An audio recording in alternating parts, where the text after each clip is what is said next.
이 세상의 학자들은 계몽주의라는 것을 굉장히 높게 평가하곤 합니다.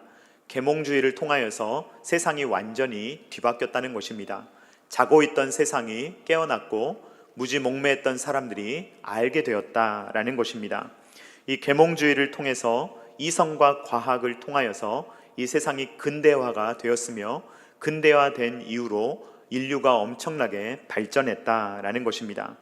이들은 전 근대적 사고, 근대 이전의 사고와 근대적 사고를 구분할 때 이성과 과학을 그 기준으로 합니다. 그래서 이전에는 예를 들어서 신화적인 사고, 천둥과 번개가 친다 그러면 하늘이 놓였나 보다, 신이 놓였나 보다 이렇게 생각하던 사람들이 이제는 근대적인 사고, 과학적인 사고를 하게 되면서 그냥 자연 현상이구나 라는 것을 과학적으로 깨닫게 되었다라는 것입니다. 그래서 근대 이후의 사람들은 더 이상 신화적으로 사고하지 않고 과학적으로, 이성적으로 사고한다라는 그러한 의견을 이야기합니다. 이들의 말에도 어느 정도는 일리가 있습니다. 이성적으로, 과학적으로 인류가 많이 발전해 온 것도 사실이며 인간의 삶의 질이 굉장히 높아졌다는 것도 사실입니다. 그러나 문제는 너무 인류가 교만하여져서 이성과 과학을 너무 절대화하기 시작했다는 것입니다. 마치 인류가 모든 것을 설명할 수 있는 것인 양, 모든 것들을 다 알고 이성적으로 정리할 수 있고 과학적으로 모든 것을 캐낼 수 있는 것인 것처럼 그렇게 생각하는 교만이 인간에게 문제가 된다라는 것입니다. 이제 오늘날 시대는 어떤 시대가 되었느냐? 이성이나 과학이 이제 하나님의 자리를 차지하게 되었습니다. 그리고 이성주의, 과학주의라는 것이 이제는 하나의 종교가 되어버린 것입니다. 유발 하랄이라는 유명한 역사학자가 있습니다. 베스트셀러 작가이기도 한데 그의 책 호모 데우스의 한 부분을 보면 우리나라에서도 많이 팔린 책인데요, 그 부분을 제가 잠깐 읽어드리겠습니다. 세 번째 밀레니엄이 밝아오면서 인류는 놀라운 자각으로 깨어난다. 이런 생각을 하는 사람이 별로 없다 뿐이지 지난 수십 년간 우리는 기근과 역병과 전쟁을 용케 억제해 왔다. 물론 완전히 해결된 것은 아니지만 여태 통제 불가한 자연력이라 여겼던 그런 문제가 이제 손 써볼 만한 도전으로 바뀌었다. 예전에는 손 쓸 수 없는 것을 인류가 이제는 컨트롤할 수 있다는 말입니다. 이제 이 부분은 그 책의 핵심이니 한번 같이 읽어보도록 하겠습니다. 같이 읽겠습니다. 우리의 신앙 고백 아닙니다. 유발 하라리의 생각입니다. 같이 읽어보겠습니다. 시작. 그러니 신이나 성인에게 거기서 우리를 구원해달라고 기도할 필요가 없다. 기근과 역병과 전쟁을 예방하려면 어떻게 해야 하는지를 우리는 잘 알고 있으며 대개 성공리에 막아낸다. 이 사람 굉장히 유명한 학자입니다. 그리고 굉장히 유명한 베스트셀러 작가여서 이 세상 사람들이 이 사람의 책을 굉장히 많이 읽습니다. 이 책의 핵심은 무엇입니까? 인류가 이제 너무 발전했기 때문에, 고도로 발전된 사회가 되었기 때문에 신 같은 것을 믿을 수가 없다는 것이죠. 과학적으로 사고하는 인류는 더 이상 부활 같은 걸 믿을 수 없다는 이야기를 하고 있는 것입니다. 그런데 여러분, 이 유발 하라리의 말에 공감이 되십니까? 인류는 그만큼 발전했습니까? 인간은 신적 통제력을 가지고 이 자연 환경을 잘 컨트롤하고 있고 서로 아무 문제 없이 잘 지내고 있습니까? 전혀 그렇지 않습니다. 기근, 역병, 전쟁 지금 잘 막아내고 있습니까? 부분적으로는 그렇지만 전혀 그렇지 않은 것입니다. 유발 하라리는 유대인입니다. 당장 본인의 나라에서 어떤 일이 일어나고 있습니까? 본인의 나라에서 지금 이스라엘과 하마스의 전쟁이 일어나고 있습니다.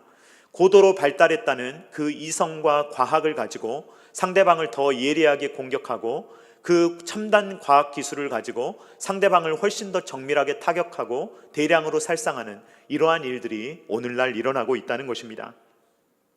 인간은 신이 아닙니다. 인간은 인간일 뿐입니다. 이것을 받아들여야 되는데 이성과 과학이라는 것을 가지고 자꾸만 신이 되려고 하는 것이 문제라는 것입니다. 과학에는 한계가 있습니다. 과학은 우리에게 절대 진리를 알려줄 수가 없습니다. 과학은 절대 진리를 우리에게 탐구하여 알려준다 말할 수 없고, 현재 나타나고 있는 어떤 현상을 관찰하고 그 현상을 묘사하는 것입니다. 그러니 이 관찰 또한 절대적이지가 않습니다. 분명히 이렇게 관찰했는데 나중에는 다른 관찰이 등장하기도 하는 것입니다. 오늘날 과학자들이 자주 이야기하는 양자역학이라는 것이 있습니다. 저는 양자역학에 대해서 잘 모릅니다. 아무리 이해해 보려고 해도 잘 이해가 안 됩니다. 그런데 이 양자역학을 무엇이라고 말하느냐? 불확정성의 원리라고 합니다. 정확한 측정이 불가능하다는 이야기를 과학자들도 하고 있습니다. 그래서 과학이 설명할 수 있는 영역이 있고 과학이 설명할 수 없는 어떤 영역들이 있다는 것을 고백할 수밖에 없는 것입니다. 제가 지금 하려고 하는 이야기는 우리의 이성 자체가 문제다, 과학을 공부하는 것 자체가 문제다, 이런 이야기가 전혀 아닙니다. 이런 이야기가 아니라 이성을 맹신하는 것, 인간이 지금껏 가지고 발전시켜 왔던 이성을 너무 맹신하는 이성주의, 그리고 우리가 발전시켜온 과학을 너무 맹신하여서 우리는 이제 죽음도 극복할 수 있고 오래 살 수 있고 안티에이징 할 수 있고 이런 식으로 과학을 맹신하는 것, 이러한 맹신을 저는 지금 이야기하고 있는 것입니다. 이렇게 이성과 과학을 맹신하는 사람들은 기독교 신앙을 매우 우스운 것으로 여깁니다. 그들은 비이성적이라고 생각합니다. 어떻게 성경을 믿을 수가 있지? 어떻게 부활을 믿을 수 있지? 그런 것은 비과학적인 것 아니야? 비이성적인 것 아니야? 라고 이야기를 해버리고 만다는 것입니다. 현대인들과 같이 과거에도 부활을 믿지 못하는 사람들은 늘 있어 왔습니다. 고린도전서 15장 12절 말씀 같이 읽도록 하겠습니다. 시작. 그리스도께서 죽은 자 가운데서 다시 살아나셨다 전파되었거늘 너희 중에서 어떤 사람들은 어찌하여 죽은 자 가운데서 부활이 없다 하느냐. 아멘. 이런 사고방식을 가진 사람들은 상식적으로 불가능하다는 것입니다. 내가 경험해 본 적이 없으니 아니다 라고 이야기를 하는 것입니다. 미국의 명문 대학들은 대부분 신학교로 시작한 곳이 많습니다. 목사를 양성하여서 주님의 교회를 섬기게 하려고 처음 시작한 학교들이 많은데, 이러한 학교들이 변질되어서 지금도 신학을 가르치기는 하지만 신학은 완전히 없어져 버리고 이제 일반적으로 다른 학문에 뛰어난 학교들이 참 많이 있습니다. 대표적으로 하버드, 예일, 프린스턴, 이런 대학들이 다 그런 대학입니다. 다 신학교로 시작했는데 나중에 신학은 다 사라져 버리고 이제는 엉뚱한 것을 가르치고 있는 것입니다. 거기에서 신학 공부를 하신 분들은 예수님을 안 믿는 분들입니다. 성경을 안 믿는 분들입니다. 그분들은 예수님의 부활을 믿지 않습니다. 그래서 그런 학교들에서 정말 엘리트 신학자들인데, 세상적으로 보면 머리가 너무 기발하고 좋은 사람들인데, 그러한 사람들이 만들어내는 이론들, 얼마나 웃기는 이론들을 만들어내는지 모릅니다. 이들은 현대인들, 과학적으로 사고하는 현대인들은 예수님의 부활 같은 것을 믿을 수 없기 때문에 성경을 이해할 수 있도록 가르쳐야 된다라고 생각합니다. 그렇기 때문에 납득이 가능한 어떤 설명을 찾아보려고 하는 거예요. 부활은 이미 불가능하다고 생각하기 때문에 그러면 예수님의 부활을 어떻게 설명해야 될까라는 부분에 대해서 이론들을 만들어내는데, 대표적으로 4가지만 설명을 드리도록 하겠습니다. 첫 번째 이론은 기절 이론입니다. 예수님께서 십자가에 달리셨고 거의 죽을 만큼 이렇게 힘드셨는데 사람들이 죽은 줄 알고 예수님을 무덤에 넣었다는 것입니다. 그런데 예수님께서 기절했다가 퍽 일어나셔가지고 혼자서 돌문을 굴리시고 로마 군인들을 싹싹 피해가지고 제자들에게 가셨다라는 황당한 이론입니다. 여러분, 이것이 가능하겠습니까? 가능하지 않겠습니까? 전혀 불가능한, 택도 없는 이야기입니다. 여러분, 오늘날 군인들은요, 사람을 죽여볼 기회가 별로 없습니다. 언제 사람을 죽이겠습니까? 그런데 로마 군인들은요, 수시로 사람을 죽이던 사람들이에요. 군 생활도 한 2년 이렇게 하는 것이 아니라 20년씩 하던 사람들입니다. 숱하게 전쟁에 나가서 사람을 많이 죽여본 사람들이에요. 그러한 사람들이 십자가에 달리신 예수님이 죽었다는 것 하나 판정을 못하겠습니까? 절대로 그럴 리가 없습니다. 당시에 예수님은 뜨거운 감자였어요. 그렇게 중요한 예수님을 대충 그냥 죽은 것을 확인하지도 않고 그냥 무덤에 넣어버렸다? 이것은 말도 안 되는 이야기다라는 것입니다. 두 번째 이론은 환상 이론입니다. 환상 이론은 무엇이냐면 제자들이 본 것은 실제가 아니라 환상이며 제자들이 너무나 그것을 원했기 때문에 원하는 대로 본다고 예수님의 환상을 보고 제자들이 떠들어대기 시작했다라는 것입니다. 그러나 여러분들은 환상을 위해서 목숨을 걸 수 있습니까? 없습니까? 어떻게 환상을 위해서 제자들이 목숨을 걸겠습니까? 성경은 역사적인 사실을 기록하는 책입니다. 성경에서 어떻게 이야기하는지 살펴보도록 하겠습니다. 고린도전서 15장 5절로 8절 말씀 같이 읽도록 하겠습니다. 시작. 게바에게 보이시고 후에 12 제자에게와 그 후에 500여 형제에게 일시에 보이셨나니 그 중에 지금까지 대다수는 살아있고 어떤 사람은 잠들었으며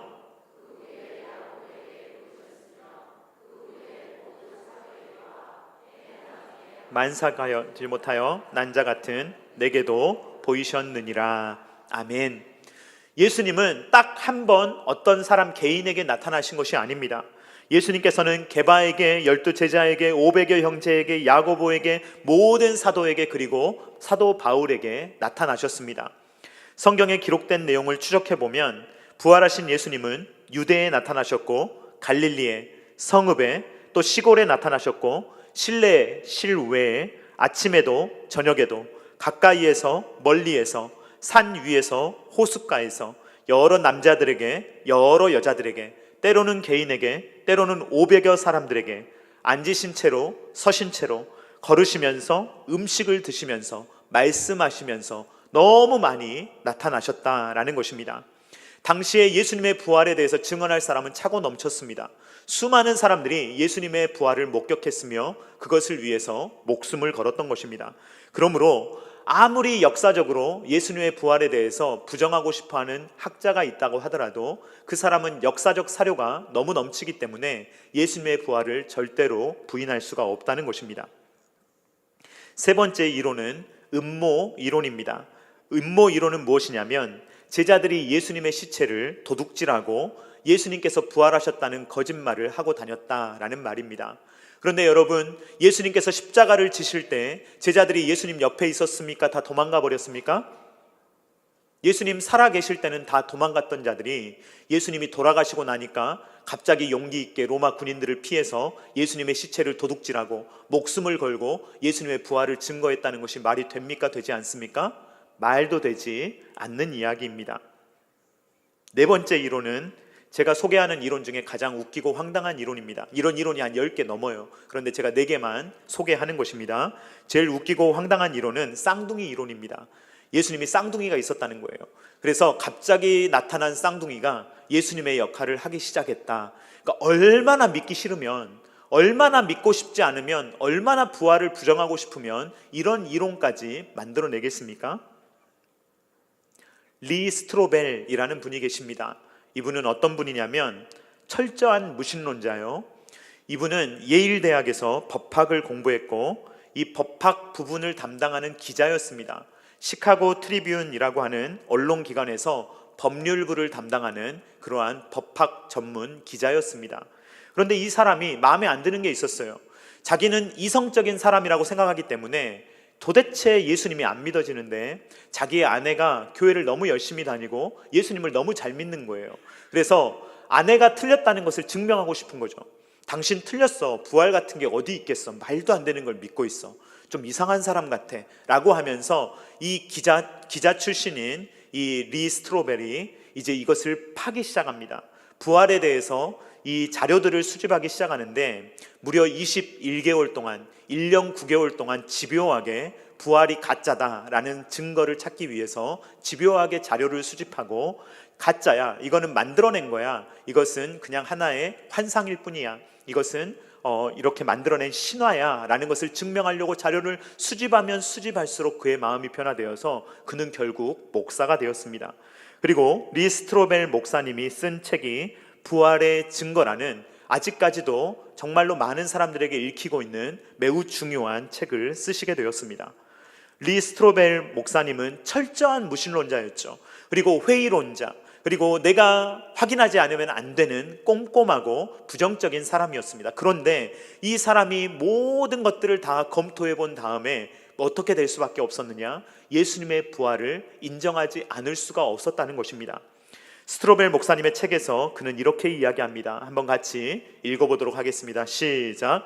부활하신 예수님을 믿지 않는 것이 믿는 것보다 더욱 큰 믿음을 요한다. 예수님을 믿는 것, 예수님이 부활하셨다는 것을 믿는 것이 훨씬 더 합리적이고 이성적이지, 예수님이 부활하셨다는 것을 믿지 못하려면 훨씬 더 큰 믿음이 필요하다는 거예요. 그래서 위에서 제가 소개했던 그러한 이론들처럼 말도 안 되는 이론들을 통해서 예수님은 쌍둥이였을 거야, 기절했다 일어났을 거야, 제자들이 환상을 본 걸 거야, 도둑질 해간 걸 거야, 이런 식으로 믿어야만 가능할 정도로 부활의 사실이 너무너무 명확하고 확실하다는 것입니다. 사랑하는 성도님들, 오늘 제가 부활에 대해서 논증하는 이유는 부활은 지극히 합리적인 사건이기 때문입니다. 기독교는 그냥 덮어놓고 아무 것이나 믿는 종교가 절대로 아닙니다. 우리는 이성적으로 생각하고 판단할 때 이것만이 사실이다라고 믿기 때문에 이것을 받아들인다라는 것입니다. 그냥 성경이 믿어진다라고 한다면 그것은 여러분의 복입니다. 예수님의 성육신, 예수님의 죽으심, 예수님의 부활, 그것이 여러분들에게 다 믿어진다면 그런 복이 없습니다. 그런데 모든 사람이 그러느냐? 그렇지 않다는 거예요. 리 스트로벨 목사님 같은 분도 있다는 거예요. 더 생각해보고 싶고 증거를 찾아보고 싶고 머릿속에 탐구해보고 싶고 그렇게 해야만 마음속에 믿음이 생기는 분도 있다는 것입니다. 그러므로 우리는 그런 분들이 있을 때 그런 분들의 질문을 단번에 잘라버리거나 그것을 너무 반박하지 말고 그분이 믿음을 가질 수 있도록 도와주고 그분이 믿음을 가질 수 있을 때까지 기다려줄 필요가 있다는 것입니다. 그렇게 해서 진정한 믿음, 이거 그냥 잘 안 믿어지지만 그냥 교회는 다니는 게 좋고 그냥 넘어가야지, 이러면 안 된다는 거예요. 진정한 부활 신앙을 가져야만 우리가 진정한 기독교 신앙을 가질 수 있다는 것입니다. 왜 그렇습니까? 부활에 대한 믿음이 없다면, 부활이 만약에 역사적 사실이 아니라면 저와 여러분들의 믿음도 헛것이기 때문에 그렇습니다. 고린도전서 15장 17절 말씀 같이 읽도록 하겠습니다. 시작. 그리스도께서 다시 살아나신 일이 없으면 너희의 믿음도 헛되고 너희가 여전히 죄 가운데 있을 것이요. 예수님께서 만약에 정말로 하나님이신 예수님이 사람이 되셨고 정말로 죽으셨고 부활하셨다라는 사실이 만약에 진짜가 아니라면, 허구라면, 그렇다면 우리의 신앙도 아무것도 아니라는 거예요. 다 헛것이라는 말입니다. 부활은 칭의하고 연관이 되어 있습니다. 무슨 말이냐? 사망은 죄하고 연결이 되어 있거든요. 사망은 죄와 연결되어 있는데 죄가 없는 사람은 의롭습니다. 의로운 사람은 죽으면 안 돼요. 그래서 하나님께서는 예수님의 부활을 통해서 예수님께서 우리 죄 때문에 죽으셨지만 다시 부활하신 것을 통하여서 예수님은 의로우시다라는 것이 선언되는 것입니다. 그러므로 만약에 예수님께서 부활하지 못하셨다는 말은 예수님이 죄인이라는 말이며, 예수님이 죄인이라는 말은 하나님이 아니시라는 말이며, 저와 여러분들의 죄를 위해서 죽으실 수 없다는 말입니다. 그 말은 저와 여러분들이 죄사함 받지도 못할 것이며 저와 여러분들은 구원받을 수도 없다는 말입니다. 만약에 부활이 진짜가 아니라면 말입니다. 그래서 십자가와 부활, 이것은 기독교 신앙의 린치핀입니다. 기독교 신앙의 핵심이에요. 필수 불가결한 요소입니다. 이 수레바퀴 사진을 보시면 이 사진의 중간 부분이죠. 동그란 부분, 거기에 들어있는 핀을 린치핀이라고 합니다. 이 린치핀이 들어가지 않으면 수레바퀴는 다 흐트러져 버려요. 이 린치핀이 중간에 들어가서 고정되어야만 이 수레바퀴가 잘 움직일 수 있다라는 것입니다. 린치핀은 무엇입니까? 대체 불가능한 것, 그 어떤 것도 예수님의 십자가와 부활을 대체할 수 없다는 것입니다. 린치핀은 무엇입니까? 필수 불가결한 것, 이것이 없으면 안 되는 것. 그래서 만약에 십자가와 부활을 믿지 않는 사람이 있다면 그 사람은 아무리 선한 일을 하고 아무리 교회에 오래 다녔고 아무리 교회에서 봉사를 열심히 해도 그분은 기독교인이 아니라는 것입니다. 예수님의 십자가와 부활은 우리의 전체 신앙을 지탱하는 린치핀입니다. 여러분, 성경 66권을 만약에 짜낸다고 생각해 보세요. 쫙 짜가지고 정말 엑기스만, 정말 어떻게 하면 엑기스만 건질까? 물론 66권 다 중요합니다. 그런데 짜서 정말 딱 한마디만 해야 된다라고 한다면 예수님의 십자가와 부활만 남게 된다는 것입니다. 그러므로 우리는 사도신경에서 이렇게 고백합니다. 우리 사도신경 5번째 문장 같이 고백하도록 하겠습니다. 시작. 장사한 지 사흘 만에 죽은 자 가운데서 다시 살아나시며. 이 사도신경의 고백을 할 때마다 예수 그리스도의 부활하심을 여러분들 크레도의 신앙으로 고백할 수 있기를 주님의 이름으로 축원드립니다. 부활은요, 역전의 역전이에요. 무슨 말이냐? 처음에 우리가 창조되었을 때 우리는 죽도록 창조되었습니까? 죽지 않도록 창조되었습니까? 죽지 않도록 창조됐습니다. 사실 죽음은 이상한 거예요. 죽음은 외부에서 들어온 거예요. 죄가 외부에서 들어온 것이듯 죽음도 외부에서 들어온 것입니다. 그래서 원래는 죽음이 굉장히 부자연스러운 거예요. 로마서 5장 12절 말씀 같이 읽도록 하겠습니다. 시작. 그러므로 한 사람으로 말미암아 죄가 세상에 들어오고 죄로 말미암아 사망이 들어왔나니 이와 같이 모든 사람이 죄를 지었으므로 사망이 모든 사람에게 이르렀느니라. 아멘. 원래 사람에게는 죄가 없었어요. 그런데 죄를 지었어요. 그것 때문에 사망이 이 세상에 갑자기 침입한 겁니다. 그래서 사람이 다 죽게 된 거예요. 우리는 마치 사람들이 다 죽기 때문에 원래 사람은 죽는 거야, 그게 자연스러운 거야 라고 말하지만 사실 죽음은 엄청나게 부자연스러운 겁니다. 그래서 예수님께서는 이 부자연스러움을 다시 자연스럽게 하기 위해서 역전의 역전, 이 죽음이라는 역전을 한번 다시 뒤집어서 이 죽음을 다시 죽이시고 우리 주님께서 부활하심으로 말미암아 저와 여러분들도 부활의 소망을 갖도록 하셨다라는 것입니다. 예수님은 부활의 첫 열매가 되십니다. 고린도전서 15장 20절 말씀 같이 읽도록 하겠습니다. 시작. 그러나 이제 그리스도께서 죽은 자 가운데서 다시 살아나사 잠자는 자들의 첫 열매가 되셨도다. 아멘. 첫 열매가 열렸다는 것은 그 다음 열매가 있는 줄로 믿습니다. 예수님이 첫 열매가 되심으로 부활을 못 믿을 것으로 생각하지 말라. 내가 보여주었다. 너희들에게도 부활이 있다. 부활 소망을 가지고 살아가라 라고 예수님께서 우리에게 말씀하셨다라는 것입니다. 오늘 본문에서 우리는 도마라는 사람을 만나게 됩니다. 여러분, 우리는 도마를 부를 때 수식어를 항상 붙이죠. 앞에 뭐라고 이야기합니까? 의심 많은 도마라고 붙이곤 합니다. 그런데 여러분, 수많은 사람들은요 사실 다 의심이 있습니다. 그냥 팍 믿어지는 사람은 그렇게 많지가 않아요. 우리의 마음에는 늘 이게 진짜일까? 이게 정말 사실일까? 라는 것을 의심하는 마음이 있는 것이 자연스럽습니다. 사실 도마는 자연스러운 생각을 했다고 볼 수도 있습니다. 그래서 어떤 사람이 신앙에 대해서 의문을 표한다면 어떻게 그런 질문을 할 수가 있느냐? 그냥 덮어놓고 믿어라 이렇게 말씀하시지 말고 그분의 이야기도 들어주고 또 우리가 합리적으로 기독교를 설명해주고 그분이 믿을 수 있도록 이끌어주고 기다려줄 수 있는 그러한 배려가 필요한 것입니다. 물론 여러분, 그냥 믿어지면요 복이에요. 그런 복이 없어요. 그러나 사랑하는 성도님들, 맹신은 하지 마시기를 주님의 이름으로 축원드립니다. 맹신은 뭐냐면요, 이것도 믿고 저것도 믿는 거예요. 신앙생활 여기서 한 20년 하다가 또 신천지 가서 믿고 있고, 이건 진짜 믿음이 아니에요. 그냥 아무거나 믿는 거예요. 그냥 누군가 이야기하면요 A도 믿고 B도 믿고 C도 믿는 것입니다.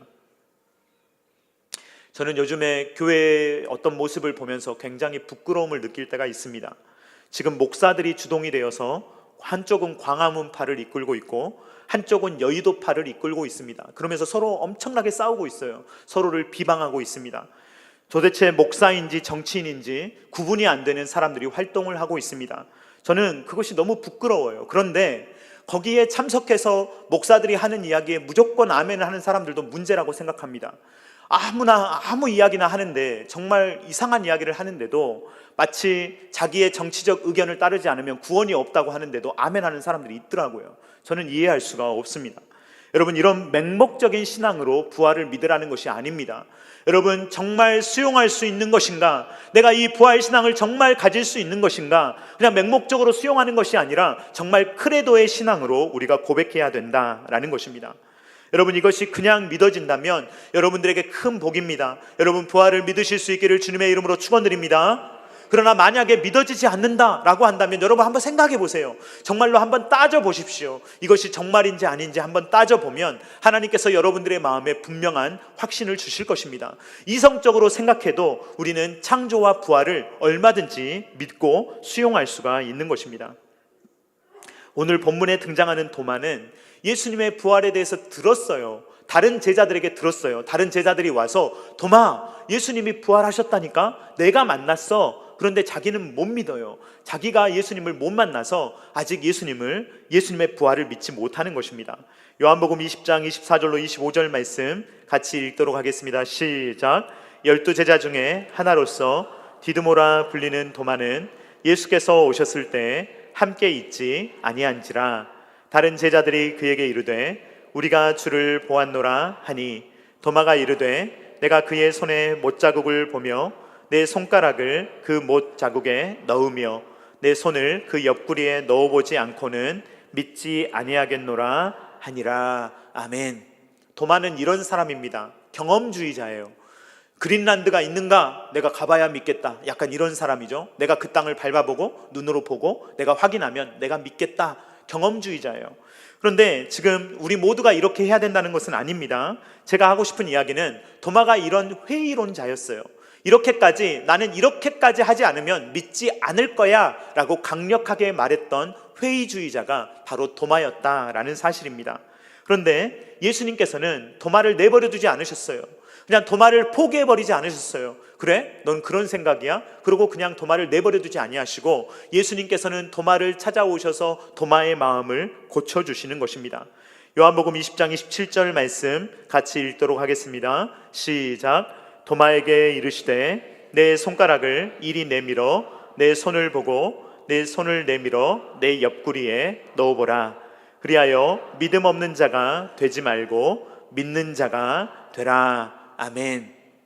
이 장면을 카라바조라는 화가가 그림으로 그렸는데 유명한 그림이라 한번 보도록 하겠습니다. 지금 이 도마의 표정을 한번 보십시오. 도마가 엄청나게 지금 변화되고 있는, 이 순식간에 자기의 세계관이 변화되는 이러한 모습을 담고 있는데, 여러분 오늘 성경 말씀을 보면 도마가 실제로 만져봤습니까? 만져보지 않았습니까?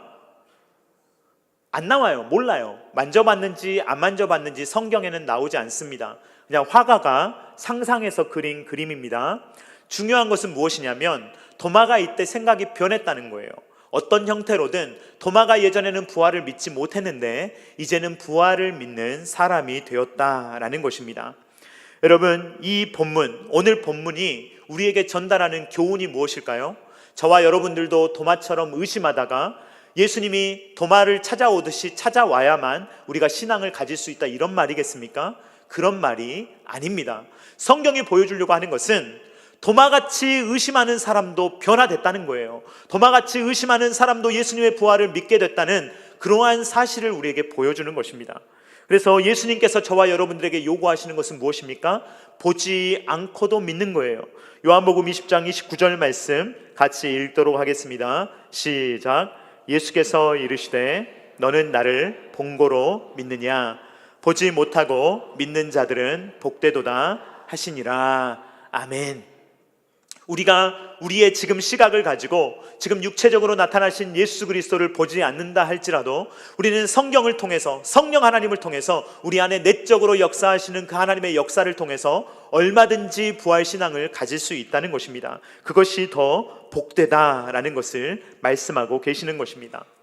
도마도 변했습니다. 사도 바울도 변했습니다. 리 스트로벨 목사님 같이 회의적이고 깐깐하고 자기가 확인하지 않으면 믿을 수 없다고 생각했던 사람도 결국에는 믿음을 가지게 되었습니다. 의심 많은 사람들도 예수님을 만나게 되면 그 사람이 변화되는 것입니다. 부활하신 예수님을 만난 도마가 어떻게 되었습니까? 그는 완전히 변하여서 그리스도의 복음을 위해서 살아가기 시작했습니다. 그는 오늘날 인도까지 이동하여서 복음을 증거하다가 순교하는 삶을 살았습니다.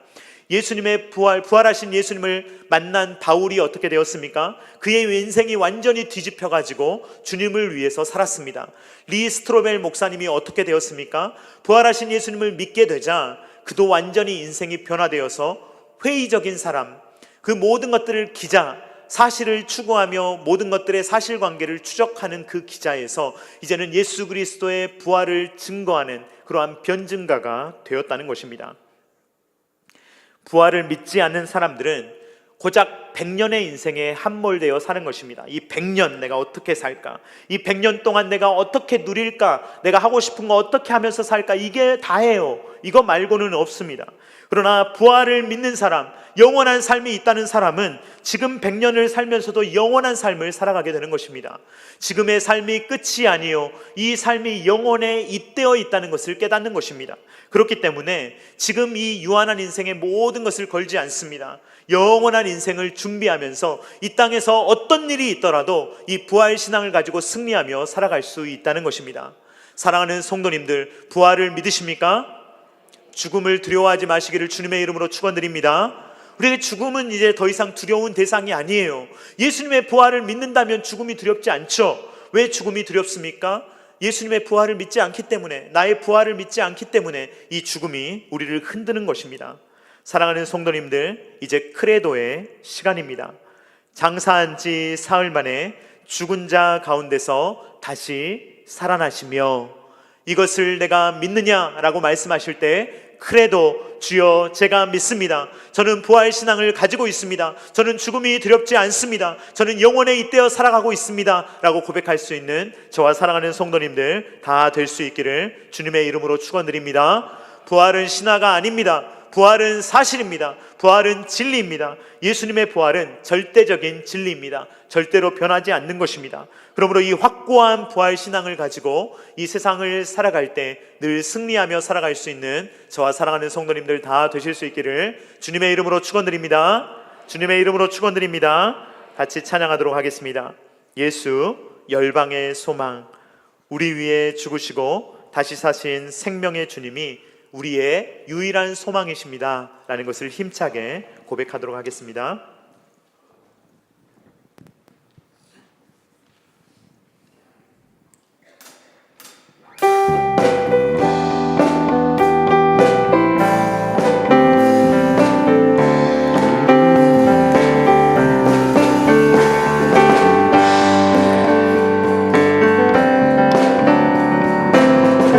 예수 열방의 소망, 예수 우리의 위로자, 주는 온 땅의 영원한 소망, 예수 어둠 속의 빛, 예수 변함없는 진리, 주는 온 땅에 빛이 되시네. 우리 위해 죽으시고 다시 사신 생명의 주, 우리 위해 죽으시고 다시 사신 생명의 주, 주님만이 소망이요 변함없는 반성이라, 주님만이 온 세상을 비추시네. 또 죽음에서 부활하신 우리 구주 평강의 왕, 주를 믿는 모든 자의 소망 되신 주를 믿네. 다시 한번 고백합니다. 예수 열방의 소망, 예수 열방의 소망, 예수 우리의 위로자, 주는 온 땅의 영원한 소망, 예수 어둠 속의 빛, 예수 변함없는 진리, 주는 온 땅에 빛이 되시네. 우리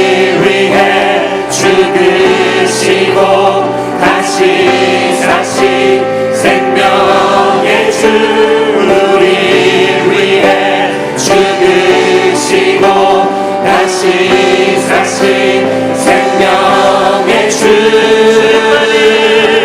주님만이 소망이요 변함없는 반석이라 주님만이 온 세상을 비추시네 또 죽음에서 부활하신 우리 구주 평강의 왕 주를 믿는 모든 자의 소망 되신 주님만이 소망이요 주님만이 소망이요 변함없는 반석이라 주님만이 온 세상을 비추시네 또 죽음에서 부활하신 우리 구주 평강의 왕 주를 믿는 모든 자의 소망 되신 주를 믿네 아멘. 이 시간에 우리 함께 고백하기를 원합니다. 여러분, 우리가 기도할 때 주여 우리에게 부활신앙을 주시옵소서 라고 기도하기를 원합니다. 이미 가지고 계신 분이라면 더 확실히 가지고 계시기 바랍니다. 더 확신하시기 바랍니다. 사도신경을 외우실 때마다, 암송하실 때마다, 고백하실 때마다 그것이 나의 크레도가 될 수 있도록 주님 도와달라고 그렇게 기도하시기를 바랍니다. 아직 예수님의 부활이 믿어지지 않는 분이 있다면 주님 그분을 만나 주시옵소서. 그 아버지 하나님 우리의 눈을 열어 주시옵소서. 우리에게 확고한 믿음을 주시옵소서. 부활신앙으로 승리하게 하여 주시옵소서. 다같이 주여 한번 외치고 기도하겠습니다. 주여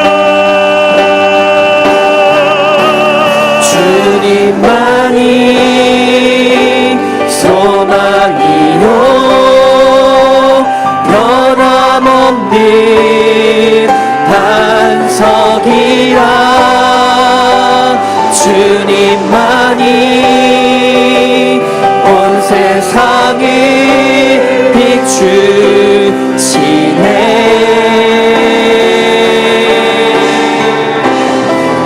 또 죽음에서 부활하신 우리 구주 평강의 왕 주를 믿는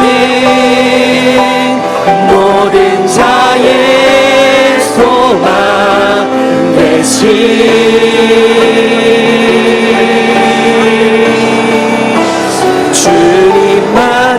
주님만이 소망이요 변함없는 반석이라 주님만이 온 세상을 비추시네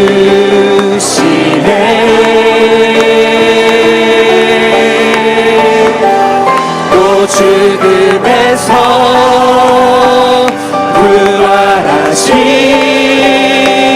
우리 구주 평강의 왕 주를 믿는 모든 자의 소망 되신 주를 믿네 사랑하는 하나님 아버지 감사를 드립니다. 명확한 계시를 통하여서 예수 그리스도의 십자가와 부활을 우리에게 알려주시니 감사합니다. 수많은 증인들을 주셔서 주님 수많은 기록들을 통하여서 우리가 예수 그리스도를 믿을 수 있도록 도와주시고 주님, 기독교 신앙의 린치핀인 이 십자가와 부활을 우리의 마음에 새길 수 있도록 역사하시니 감사합니다. 주님, 이것이 주님 비과학적인 것이 아니요 주님 너무나 합리적인 것이며 정말로 이것이 역사적인 사실임을 우리가 믿을 수 있도록 주님 역사하여 주시옵소서. 성령 하나님, 우리의 마음 가운데 역사하여 주셔서 주님 이것이 우리의 마음 가운데 확실히 새겨질 수 있도록 도와주시고 주님, 부활 신앙을 가질 때 이 세상에 두려워할 것이 없게 하여 주시며 아버지, 세상이 감당치 못하는 믿음의 삶을 살아갈 수 있도록 주여 함께하여 주시옵소서. 주님, 사망 권세가 물러간 줄로 믿습니다. 주님, 우리에게는 영생 복락이 있는 줄로 믿습니다. 예수님의 부활은 첫 열매요 우리도 부활하게 될 줄을 믿습니다. 이 부활 신앙을 가지고 이 땅을 살아갈 때 영혼에 잇대어 살아갈 수 있도록 도와주시고 우리에게 영원한 의미를 부여하여 아버지 이 땅을 살아가게 하신 그 하나님을 바라보며 승리하며 살아갈 수 있는 모든 하나님의 사람들이 될 수 있도록 은혜 위에 은혜를 더하여 주시옵소서.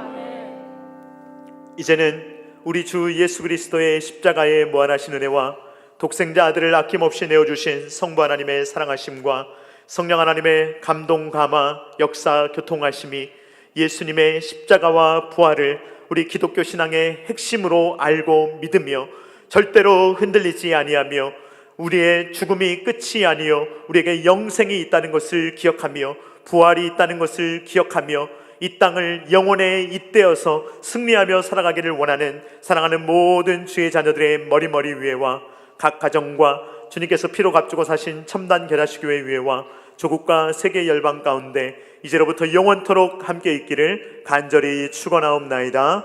아멘.